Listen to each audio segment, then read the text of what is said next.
আপনাদের মধ্যে অনেকেই জানতে চেয়েছেন আমি মেকআপ করার জন্য কি কি প্রোডাক্ট ইউজ করি। নমস্কার, রিমার এক পলক জীবনের আবারও একটি ছোট্ট গল্পে আপনাদেরকে স্বাগত জানাই।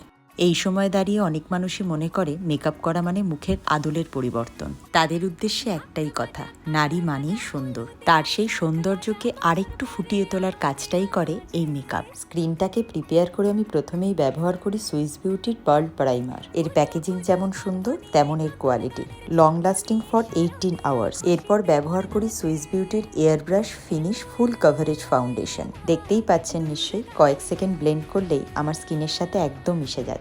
এরপর যাকে ছাড়া আমি অচল সেটা হলো সুইস বিউটির লুজ ফিনিশিং পাউডার। আপনার যে কোনো মেকআপকে সেট করার জন্য এই ব্যানানা পাউডারের অবদান অনস্বীকার্য। আশা করি সেটা আপনারা হাতটা দেখেই বুঝতে পারছেন। সবশেষে এই সুন্দর সাজটাকে ধরে রাখতে ব্যবহার করি সুইস বিউটির মেকআপ সেটিং স্প্রে। এটা যেমন লং লাস্টিং তেমন সোয়েট প্রুফ।